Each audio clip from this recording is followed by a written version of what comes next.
The storm swept across the wasteland like a living beast. Sand and ash spun in circles, cutting against Marcus's face as he fought his way forward. His ship had crashed hours ago, leaving him stranded on this forgotten planet. His supplies were running low, and the silence of the dead world pressed on him like a weight. He thought he was alone, until he heard it. A soft, broken cry. Marcus froze, his hand instinctively going to the knife at his belt. The sound came again, carried by the wind. It was faint but filled with something raw and desperate. Slowly he followed the sound through the shifting dunes, each step sinking deep. Behind the rusted skeleton of a collapsed tower he saw her. At first he thought she was a ghost. A thin figure crouched in the dirt, her skin pale and cracked, her long hair tangled with dust. She wore no clothes, only her own arms wrapped around herself for warmth.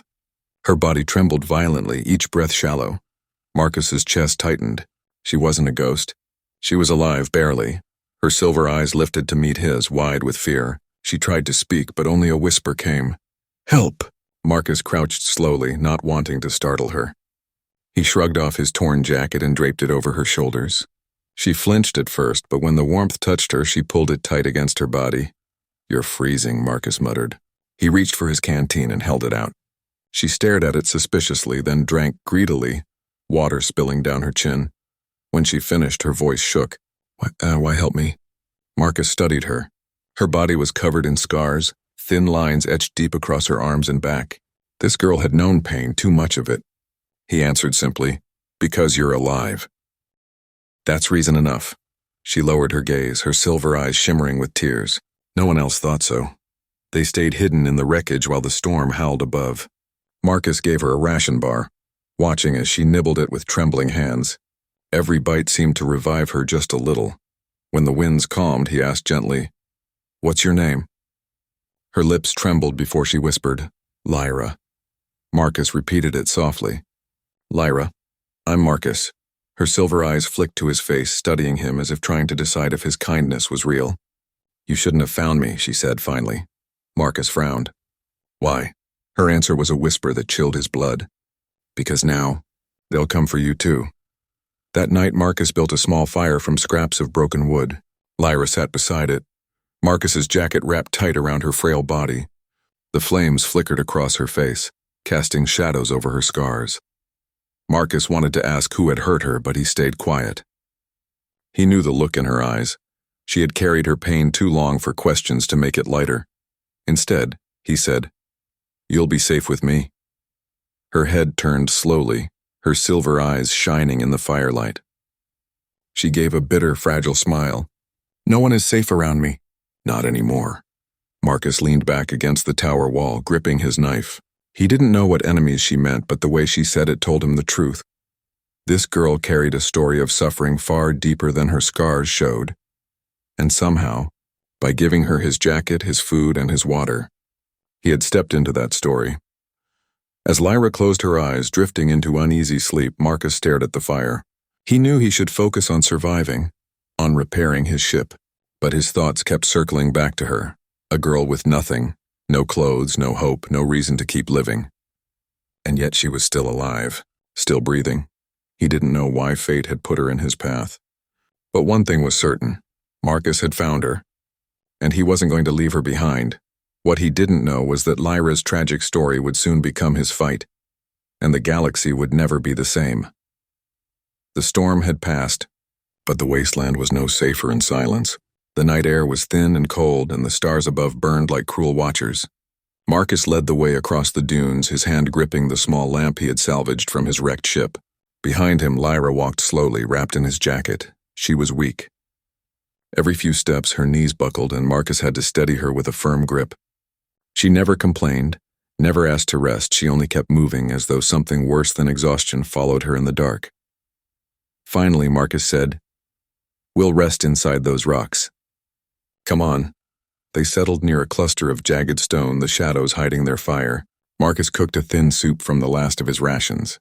Lyra sat across from him, staring into the flames. "You've been alone a long time," Marcus said gently.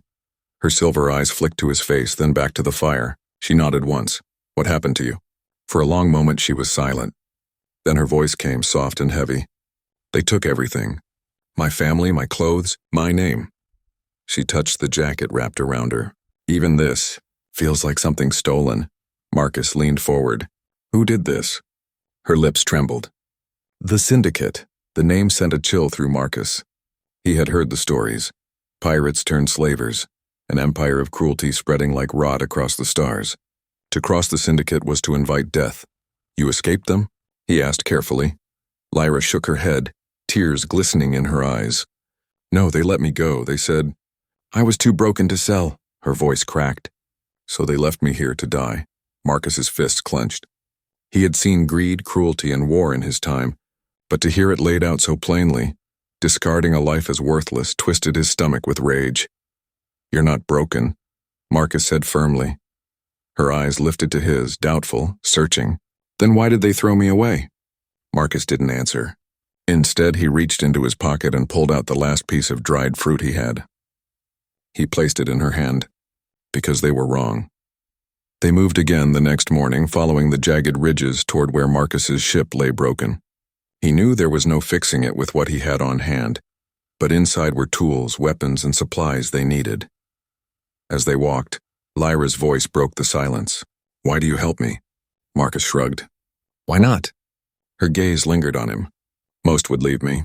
Or worse, Marcus kept walking, his tone steady. Then most aren't worth knowing.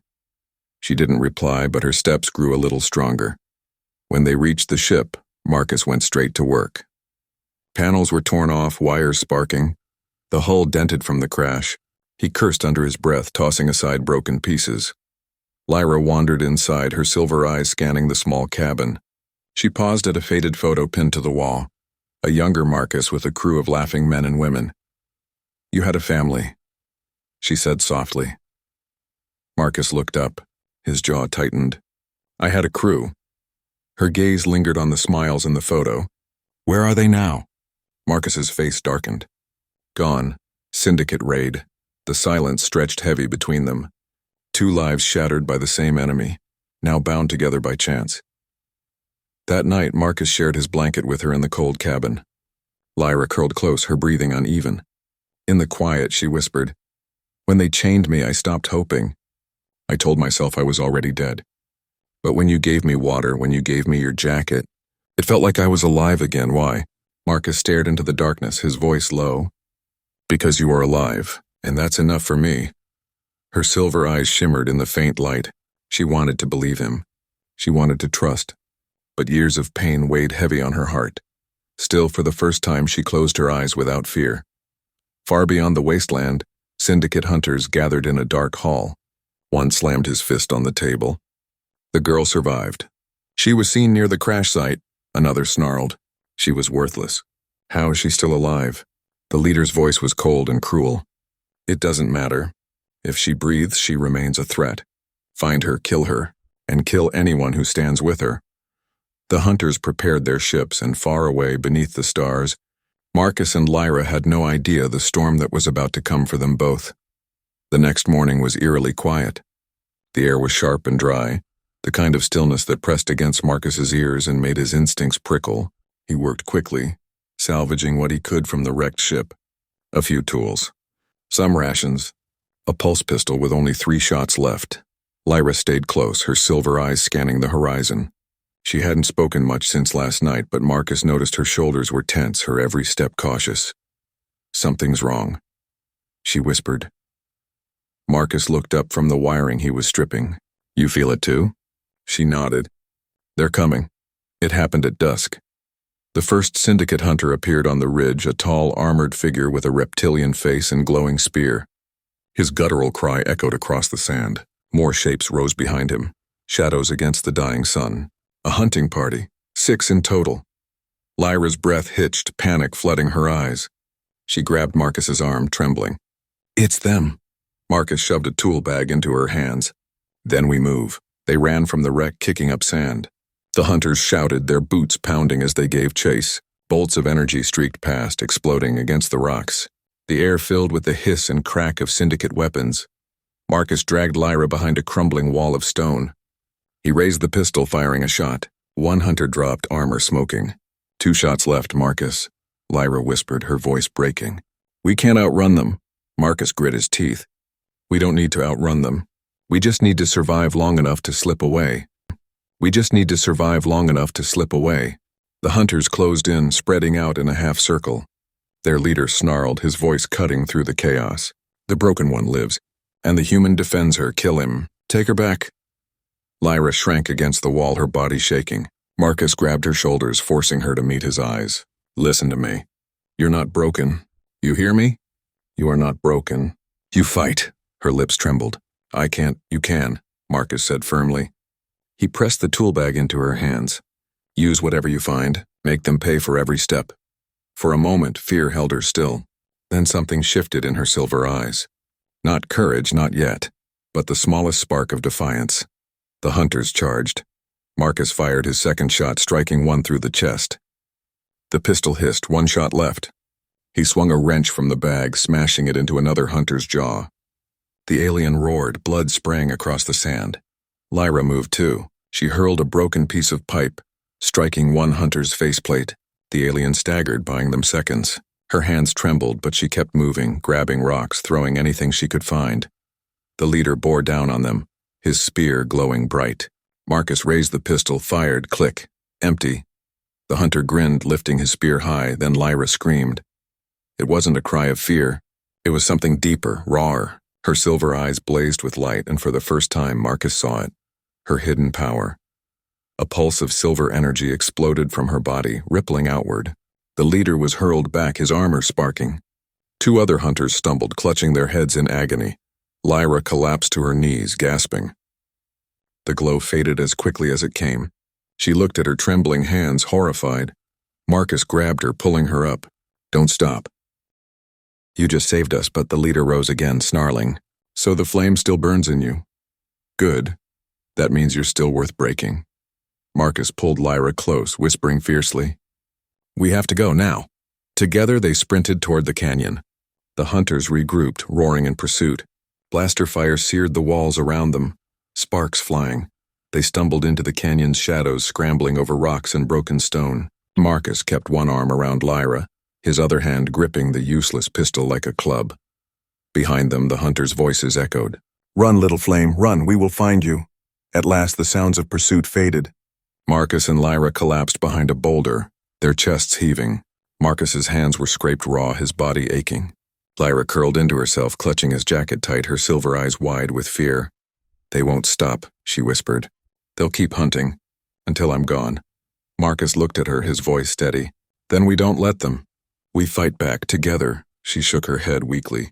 You don't understand. I wasn't just a slave. I was more, and they fear what I could become.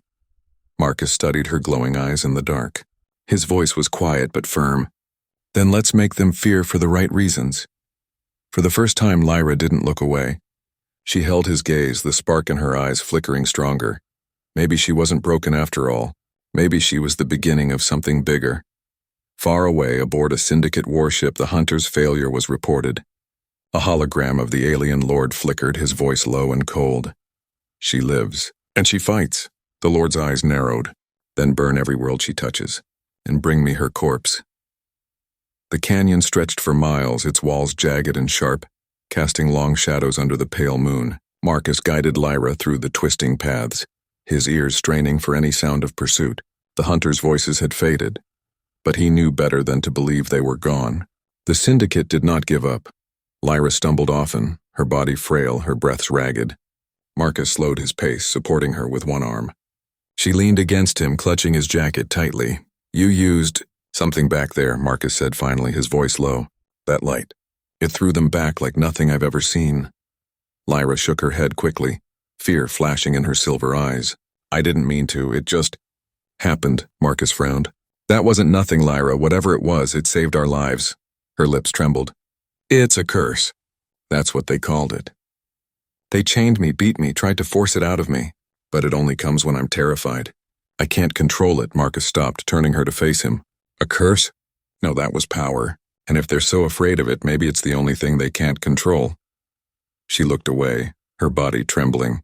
But if I can't control it, how can it protect anyone? Marcus's voice hardened. Then we learn, together. They pressed deeper into the canyon, the air growing colder.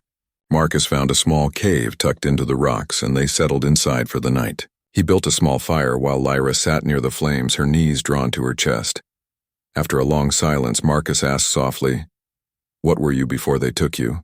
Her silver eyes lifted, shimmering in the firelight. "I was my people's daughter. Not royalty, not important, but my bloodline carried the flame. The power you saw." She swallowed hard. "The Syndicate hunted my world for it. They destroyed villages, captured anyone with silver eyes.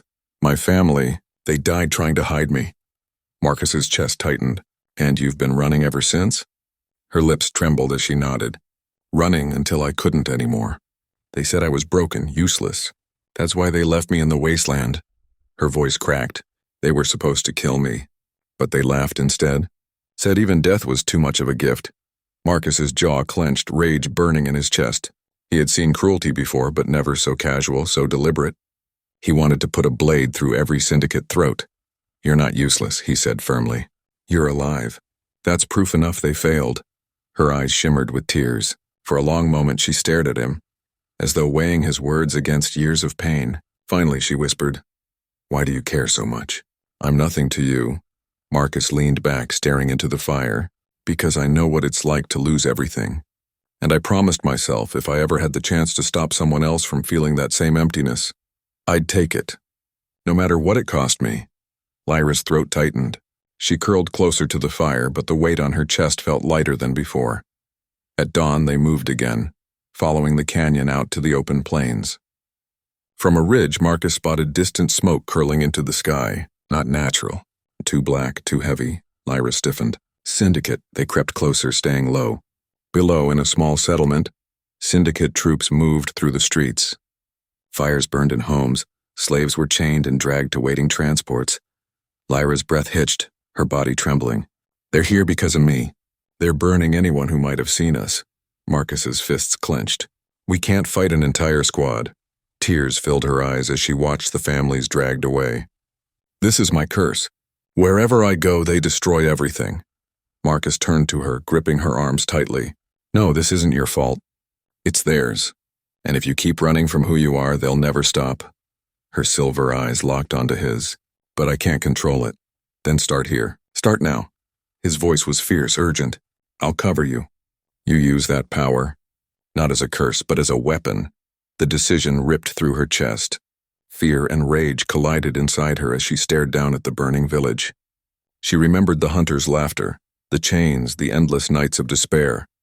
She remembered Marcus giving her water, food, his jacket, without asking for anything in return. Maybe she wasn't broken. Maybe she was just waiting for a reason to fight. She took a shaky breath and nodded. "Together?" Marcus's mouth curved into the faintest smile. "Together." They descended into the village as the Syndicate dragged prisoners toward their ship. The leader sneered when he saw them. "So the broken flame crawls back. Perfect.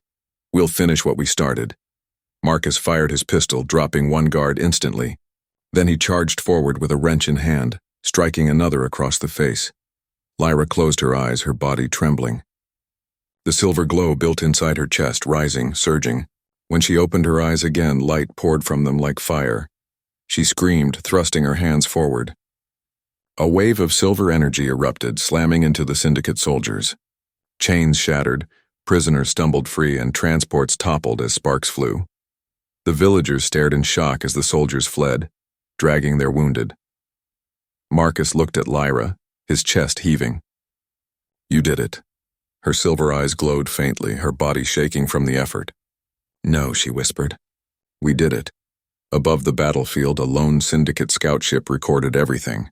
Its pilot smirked, transmitting the footage. The message reached the Syndicate Council within hours. "The flame is alive. The girl fights with the human, and the people are beginning to believe." The Council's eyes darkened. Then belief itself must burn. The village was quiet now, save for the murmurs of its people. Fires had been doused, chains shattered, and frightened families were huddled together, whispering the name of the girl who had saved them, the silver-eyed one. She broke their chains. She lives. Lyra stood at the edge of the square, clutching Marcus's jacket tighter around her thin frame. She wanted to hide, but every face turned toward her. Awe, hope, disbelief. They looked at her not as a beggar, not as a slave, but as a savior. It unsettled her more than the chains ever had. It unsettled her more than the chains ever had. Marcus leaned closer, his voice calm. They're seeing what I already saw. You're more than what they tried to make you. Her lips trembled. But I'm not. I can't be. You already are, he said firmly. By dawn, word had spread beyond the village. Traders carried the story across the stars. Refugees whispered it in hidden camps. Messages crackled through smuggler channels. The girl with silver eyes lives. She fought back. She freed people. In distant colonies, slaves clutched the rumor like a weapon. Some refused their master's orders. Others escaped, believing the flame would rise again. The syndicate's grip loosened, just a fraction, but enough to make them furious. Far away, in the council chambers of a syndicate stronghold, the lords listened to the reports. She was seen leading a human. She used her gift. Hope spreads among the colonies. If this continues, rebellion will rise. The leader's eyes narrowed, cold and sharp. Then hope must be burned out. If the people rally around her, we destroy the people. Villages, camps, colonies, burn them all. Make her name a curse again? The council agreed. Orders were given. Fleets prepared to move. Back at the village, Marcus worked on patching his freighter with scavenged parts. Children followed him, curious, their eyes flicking between him and Lyra. She sat nearby, staring at the silver flame still etched in her memory from the night before. A child crept closer, clutching a small carved toy. You saved my mother, he whispered shyly, placing the toy in her lap before running back to his family. Lyra stared at the toy, her throat tightening. Why would he give this to me? Marcus wiped grease from his hands, glancing at her. Because you gave him something greater. You gave him his mother back. You gave him hope. Lyra shook her head quickly, tears stinging her eyes. I didn't mean to, I just couldn't let them hurt more people. Marcus's voice softened. That's enough. That's how it always starts. You stood when no one else could. That's what they see. She looked at him, her silver eyes shimmering. And what do you see? He paused, meeting her gaze steadily. Someone worth fighting for. Someone who isn't broken at all. That night, the village elders approached. They bowed to Lyra, their voices reverent. You are the flame of our people. We will follow you. Lyra's hands trembled. No, I'm no leader. I'm no warrior. But Marcus stepped forward. She doesn't stand alone. And with all of you, maybe she won't have to. The elders nodded. Then together, we will prepare. The syndicate will return, and when they do, we will not bow. Cheers rose from the crowd, but Lyra's chest tightened. She whispered to Marcus later, away from the noise. What if I fail them? What if they die because of me? Marcus placed his hand gently on hers. Then we make sure they don't. One step at a time. Far away, the syndicate fleets launched. Villages marked with whispers of the silver-eyed girl were burned, their people slaughtered or chained. But the rumors did not die. They spread faster, louder, carried on the voices of the survivors. The name Lyra was no longer one of pity or weakness. It was becoming a banner. And as Marcus and Lyra prepared for what came next, both of them knew the truth. Her tragic story had become something more. A spark. One spark that could set the galaxy on fire. The freighter rattled as Marcus guided it through the void, the patched hull groaning under every maneuver. Lyra sat beside him, her silver eyes fixed on the stars beyond the viewport. She hadn't spoken in hours. The silence was heavy. Reports filled the comms, colonies raided, villages burned, families slaughtered. The syndicate had unleashed its fury, and all of it was because of one name. Her name. They're doing this because of me. She whispered finally, her voice breaking.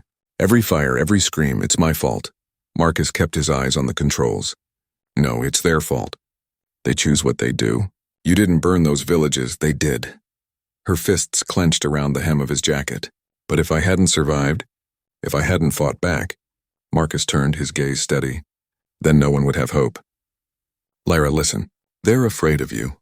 That's why they're lashing out. You're not their reason, you're their excuse. And that means you matter more than you realize.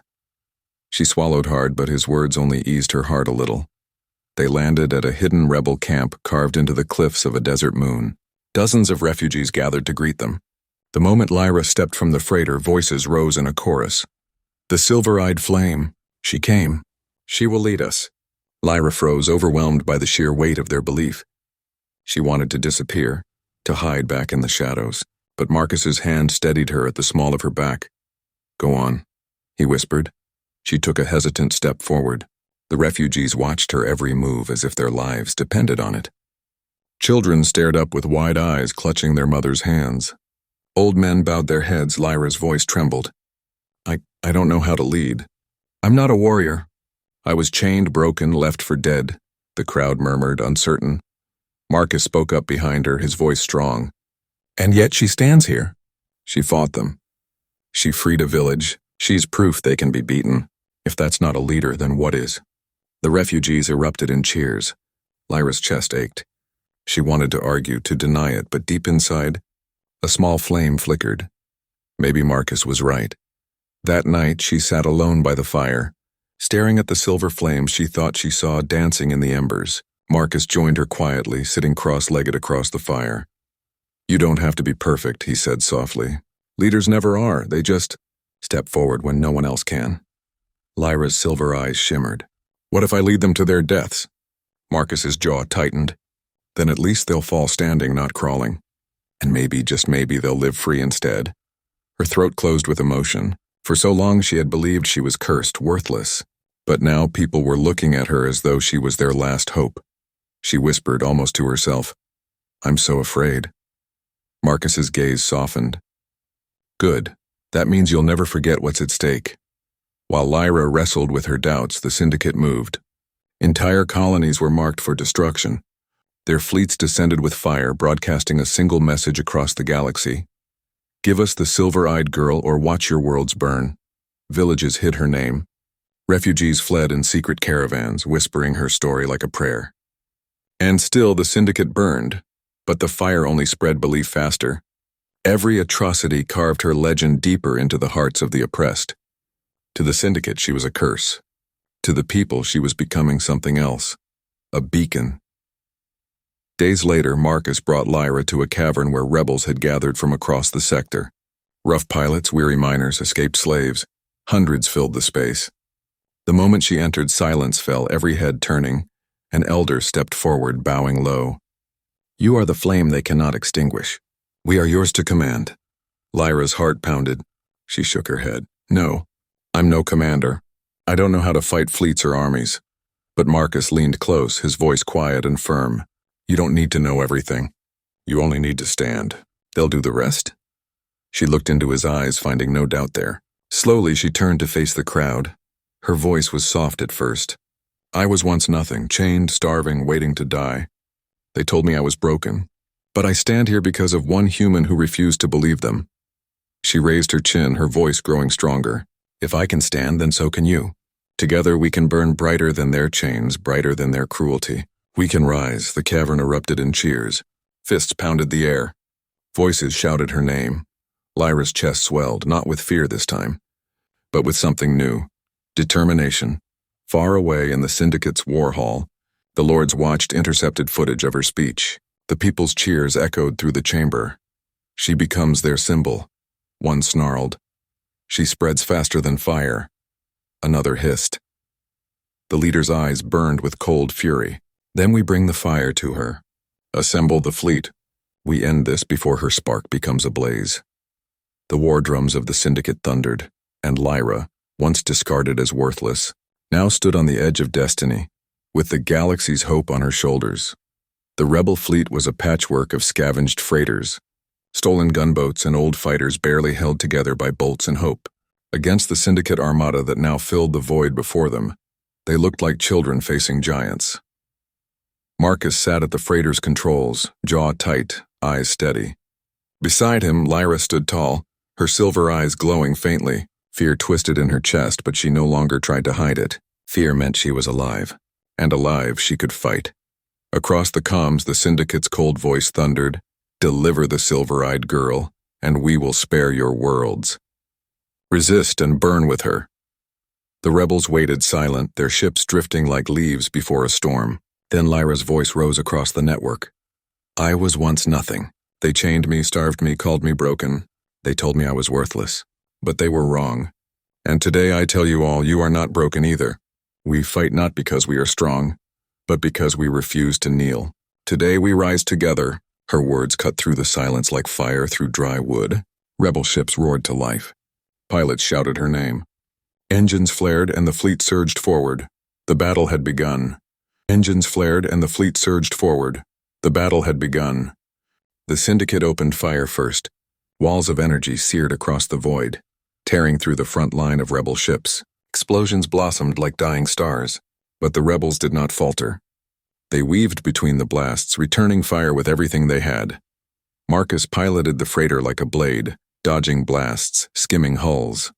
Lyra stood behind him, her hands glowing, her energy flowing into the ship's systems. Shields that should have collapsed held firm. Weapons struck harder, engines burned brighter. Her silver light threaded through the freighter, binding human steel with alien flame. "Marcus," she whispered, her voice trembling. "I feel them. Every life, every voice calling out to me." "Then let them feel you back," he said, gritting his teeth as he banked sharply. "Show them they're not alone." Lyra closed her eyes. The silver glow spread from her body, pulsing out like a wave across the rebel fleet. Pilots gasped as their controls steadied, their ship seeming to respond with newfound strength. The flame was no longer hers alone, it was theirs. The rebels fought like a single heartbeat, striking in unison, turning fragile ships into spears that pierced the Syndicate's lines. But the Syndicate flagship loomed ahead, massive cannons charging for a final strike that could annihilate the entire rebel fleet in one blast. Marcus's knuckles whitened on the controls. "That gun fires, it's over." Lyra's silver eyes burned brighter. "Then we stop it. Together." The freighter dove toward the flagship, weaving through enemy fire. Rebel ships formed around them, shielding their path. One by one they fell, but the gap widened just enough. Marcus shouted over the alarms, "We won't make it in time." "Yes, we will," Lyra said. Her body shook, but her voice was steady.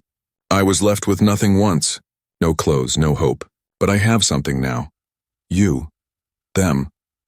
This fight." She pressed her hands against the console, silver light pouring into the freighter. The ship surged forward faster than its engines should allow, streaking like a comet of flame. The Syndicate flagship fired its cannon. A beam of death lit the void, only to smash against Lyra's shield of light, splitting into sparks. "Now Marcus," Marcus roared, firing every weapon the freighter had. Guided by Lyra's energy, the blasts tore into the flagship's cannon core. The massive ship shuddered, its weapon exploding inward. Flames ripped through its hull, splitting it apart. The rebels erupted in cheers as the flagship broke into burning fragments. The Syndicate fleet faltered, panic spreading. Some fled, others fell to the rebels' relentless assault. Within minutes, the impossible had happened. The rebels had won. Silence fell across the battlefield, broken only by static and distant cheers. Marcus slumped in his chair, his body trembling. Beside him, Lyra collapsed, drained, her glow fading. He caught her, holding her close. "Lyra, stay with me." Her silver eyes fluttered open, weak but shining. "We did it." Marcus smiled, exhaustion heavy in his bones. "No, you did it." Her lips curved faintly. "No, we did." Far away, the Syndicate Council watched the wreckage of their fleet. Rage twisted their faces, but beneath it was something else. Fear. "She will rise," one whispered. "She already has," another muttered. The leader's voice was dark. "Then we will drown her flame. If we must burn the stars themselves, so be it." Back aboard the freighter, Lyra gazed out at the endless void, her head resting against Marcus's shoulder. For the first time since her chains, she felt more than survival. She felt hope, her voice was soft. "They thought I was nothing. But now the galaxy knows. Even the broken can burn bright." Marcus squeezed her hand, smiling faintly. "Not broken, Lyra, never broken. Just waiting for the right moment to rise." The stars stretched out before them, vast and endless. The war was not over, but something greater had begun. A story that had started with nothing, no clothes, no hope, had become the spark of a rebellion. And Lyra, the girl they had once called broken, was now the flame the Syndicate could never put out.